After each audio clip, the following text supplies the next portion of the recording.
A very warm welcome to you all. In this online lecture series, I am Vilas sir and I am going to discuss about the very interesting chapter respiration and the circulation.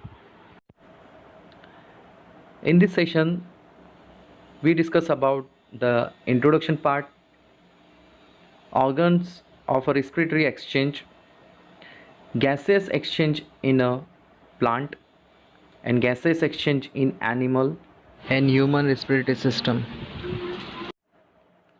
The complete organic substance like a food store large amount of energy in the form of a chemical bond. This is basically light energy. It is a solar energy converted into the chemical energy by the process of photosynthesis, which is discussed in a previous chapter. The breaking of a complex organic substances through the oxidation releases a large amount of energy.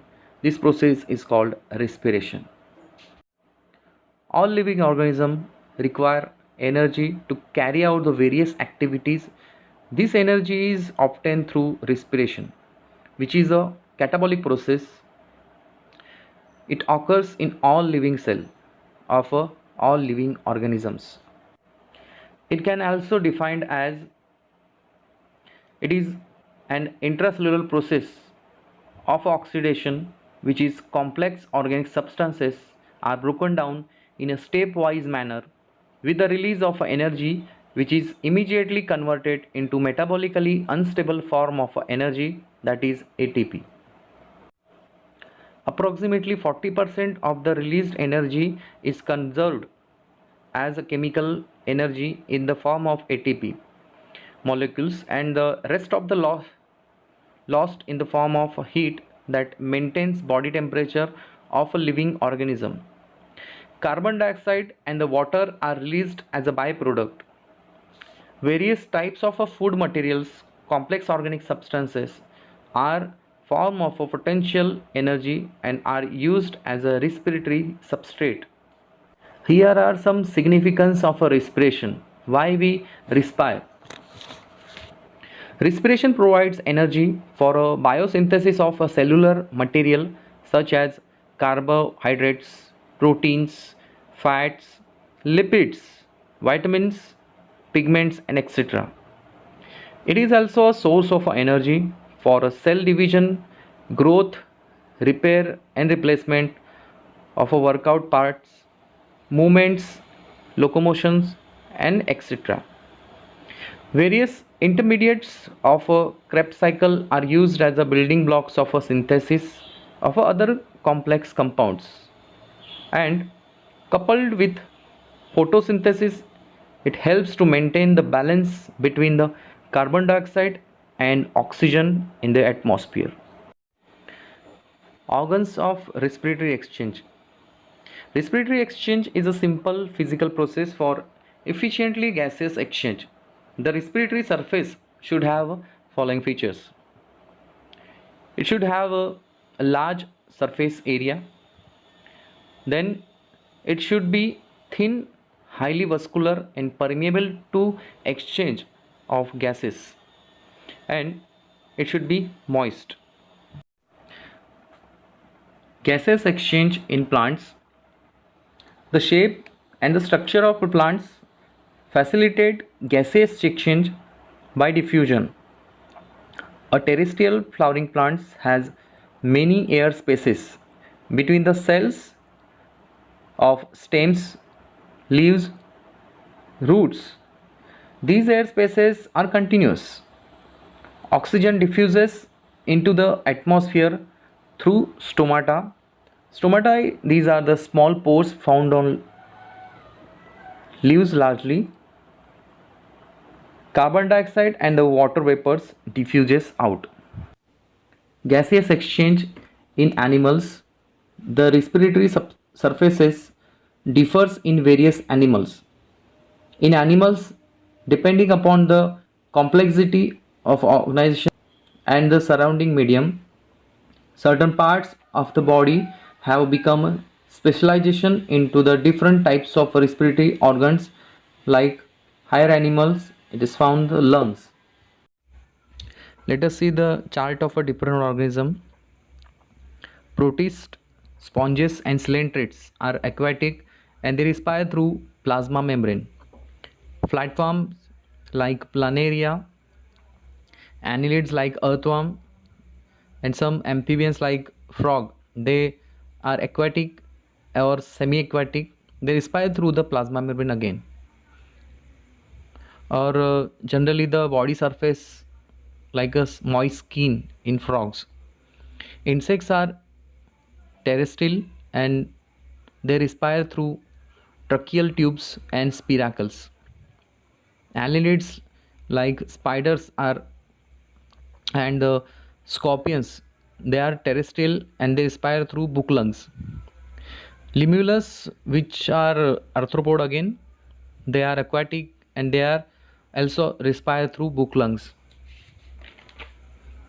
Amphibians, tadpoles of frog and salamander and newts, they are aquatic and they are respire through external gills. Fishes are aquatic and they respire again internal gills. Reptiles, birds, and mammals are terrestrial and they respire through lungs. Turtles are free living underwater animals and they respire through cloaca. Let us see the human respiratory system. It consists of a nose, pharynx, larynx, trachea, bronchi, and lungs. The respiratory system has the following functions. It helps in gaseous exchange, intake of oxygen for delivery to body cells, and elimination of carbon dioxide produced by cells.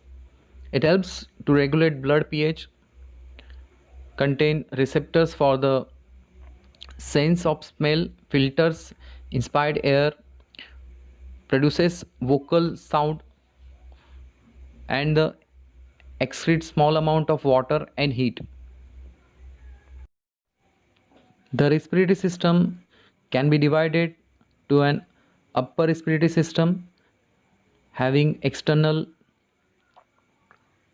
nares, nasal cavity, internal nares, nasopharynx, nose, throat, and associated structures. The lower respiratory system refers to the larynx, trachea, bronchi, bronchioles, and the lungs.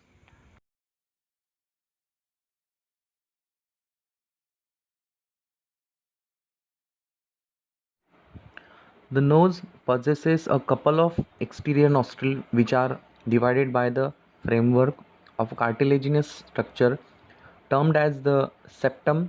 This is a structure that evenly separated the nostril from the left nostril. Tiny hair follicles that covers the interior lining of nostril acts as the body first line of a defense against the foreign pathogen. Furthermore, they divide and provide a functional humidity for inhaled air. Larynx are two cartilaginous cords lay the framework from the larynx. They are situated at the point of joining the pharynx and the trachea. It is also termed as the Adam's apple or voice box. It is the portion of which rises and falls during the swallowing of food particles. Pharynx. The nasal chamber opens up into the wide hollow space termed as the pharynx. It is the common path for both air and food. It is functions via the preventing the entry of food particles into the windpipe, the epiglottis. It is an elastic cartilaginous which is serves at the switch between the larynx and esophagus by allowing the passage of air in the airway to the lungs and food in gastrointestinal tract. Trachea. The trachea or the windpipe rises below the larynx and moves down to the neck. The wall of trachea comprise C-shaped cartilaginous rings which are hardness to the trachea and maintains it by completely expanding. Bronchi. The trachea splits into two tubes termed as bronchi, which enters each lungs individually. The bronchi divide into secondary, tertiary, and the bronchioles, which are again further divided into small air sacs called as alveoli. The alveoli are minute sacs of air which thin wall and single celled manner. It enables the exchange of oxygen and carbon dioxide molecules in airway from the bloodstream. Lungs. Lungs are the chief center of respiration in human and other vertebrates. They are located in thoracic cavity of chest near the backbone and either side of a heart. They are the large spongy organs mainly involved in the exchange of gases between blood and air. Compared to the left lung, right lung is quite bigger and heavier.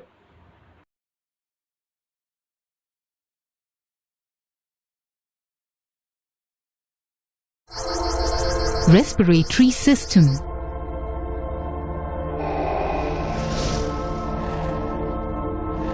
To understand the process of breathing,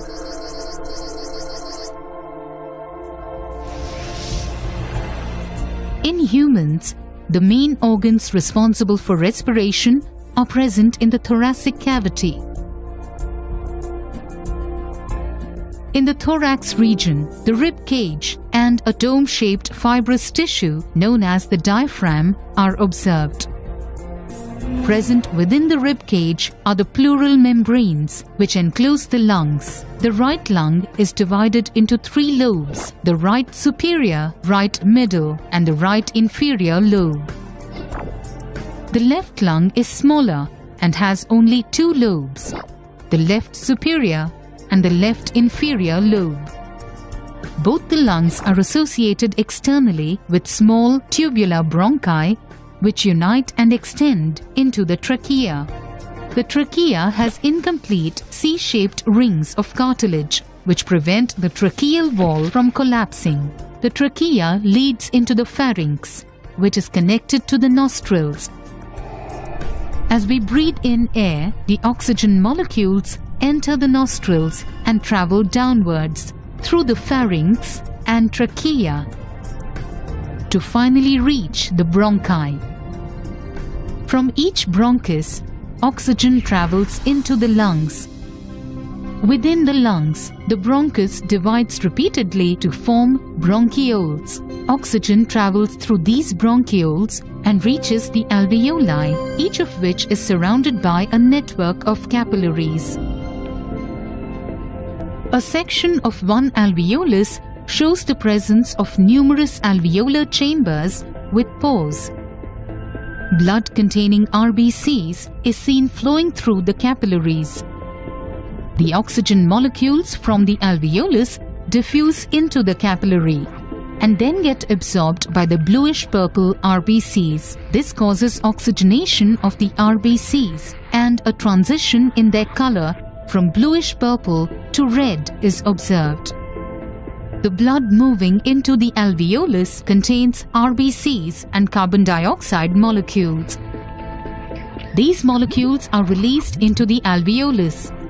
The carbon dioxide collects in the alveolar chamber. And then from the alveolus, it travels through the bronchioles into the bronchus, which finally reaches the trachea and is breathed out through the nostrils. So the process of breathing in air rich in oxygen is called inhalation. After the contraction of muscular diaphragm, the lungs expand and the air rushes in, resulting in the inflation of alveoli.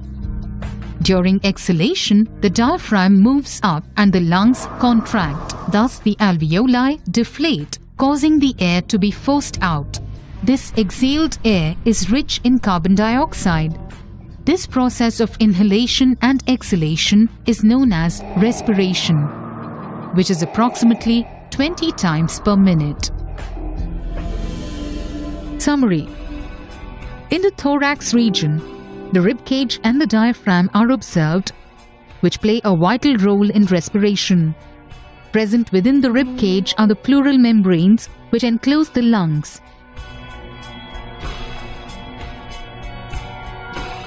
The right lung consists of 3 lobes.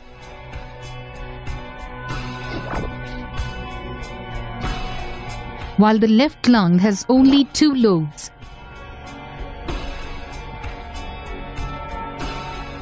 Both the lungs are associated externally with bronchi, which unite and extend into the trachea.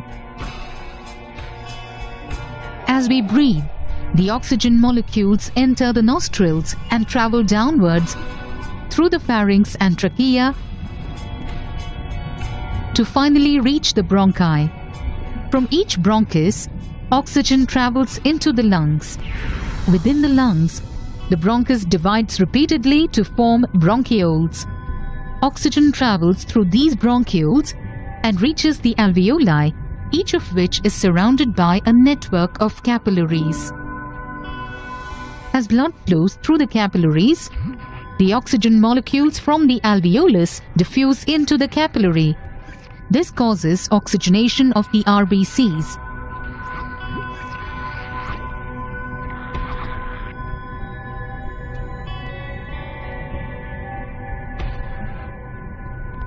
The carbon dioxide molecules are released into the alveolus.